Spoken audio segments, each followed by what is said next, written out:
तो पुण्यात्माओं, यहाँ परमात्मा क्या कहना चाहते हैं कि लाल खंभ से बांधा जा बिन सतगुरु कौन छुटावेगा, यानी उस पीड़ा से तुम्हें सतगुरु के बिना कोई भी नहीं बचा सकता, जो नरक में अपना भोगनी पड़ेगी। इसलिए अपना गुरु बना करके, सच्चा गुरु बना करके, सत्य भक्ति करके पीछा छुटवाओ। पुण्यात्माओं, परमात्मा जब खड़े होकर के आवाज लगाया करते थे, जगह जगह जाकर के बहुत सी पुण्यात्माएं उनके साथ होगी थी, उनके विचारों से प्रभावित होगी थी, और परमात्मा आशीर्वाद देते थे, उनके दुख दूर हो जाते थे। कबीर पर्वत पर्वत में फिरा, कारण अपने राम, राम जैसे संत मिले जिन सारे सब काम।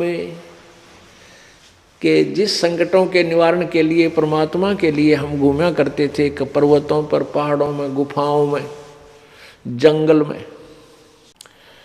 और वो कोई काम हमारा बना नहीं, और फिर वही संत मिले, राम जैसे संत मिले जिन सारे सब काम।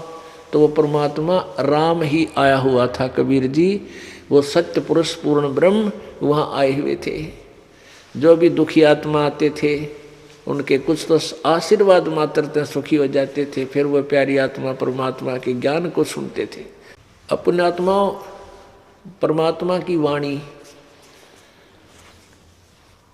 वो परमात्मा अपनी प्यारी आत्माओं को, विशेषकर जो कभी किसी जन्म में कबीर भगवान की शरण में रहे हैं, आज वो फिर उस समय कहीं भी किसी भी मजहब, धर्म या जाति में उनका जन्म है, वो परमात्मा अपनी प्यारी आत्माओं को वहां से निकाल लेते हैं। अब जो पिछले, जैसे आप देखते हुए एक घर में 8 सदस्य हैं, 7 ने नाम ले लिया, एक नहीं लेता।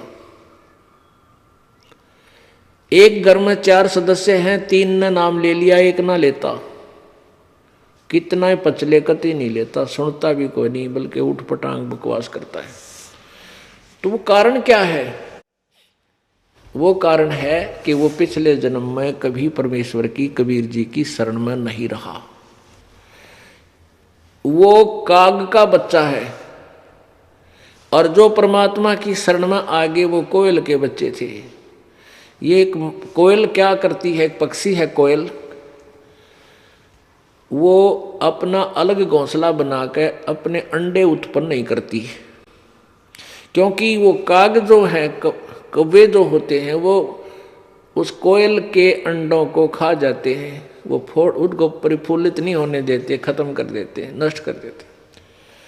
तो मादा कोयल जो है इस बात से परिचित होती है, वो दाव लगा के, ये जो मादा कौवी होती है, मादा कौवा यानी कौवी, जहाँ कहीं अंडे दे रखे होते हैं उसने घोंसला बना के, वो जब कहीं चुगा चुगने दूर चली जाती है, पीछे से वो मादा कोयल उस घोंसले में अपने अंडे पैदा कर देती है।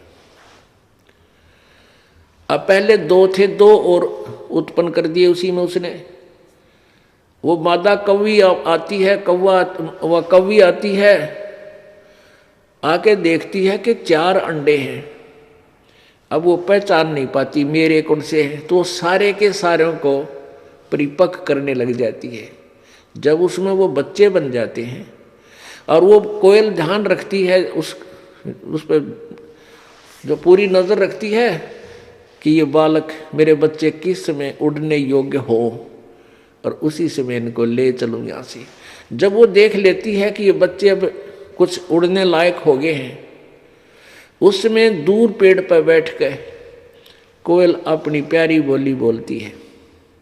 वो कुहू कुहू की आवाज़ लगाती है, और कोयल के बच्चे अपनी माता की आवाज़ को सुनकर एकदम ऐसे फड़फड़ी सी लेते हैं, और जिधर भी आवाज़ आ रही होती है उसी तरफ उड़कर चल पड़ते हैं।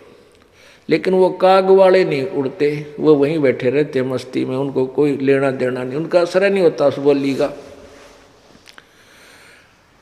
अब वो कोयल वाले उड़कर अपनी माँ की आवाज़ की तरफ चल पड़ते हैं, और वो मादा कोयल उड़कर फिर आगे को बोलती हुई चल पड़ती है, वो पीछे पीछे उसके बच्चे चल पड़ते हैं। उधर से वो कौवी देखती है कि तेरे बच्चे गए, वो उनके पीछे कुछ दूर तक दौड़ती है, फिर सोचती है कि ये तो गए सो गए, वो 2 और रह गए मेरे, कहीं वो ना बर्बाद हो जाए, वापस आ जाती है उनके पास। और कौवी वो कोयल अपने बच्चों को लेकर दूर चली जाती है और वो बच्चे फिर अपनी माँ को पहचान लेते हैं।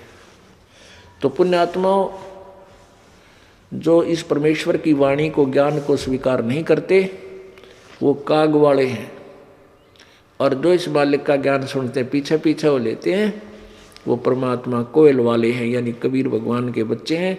वो किसी जन्म में मालिक के साथ रहे हुए हैं।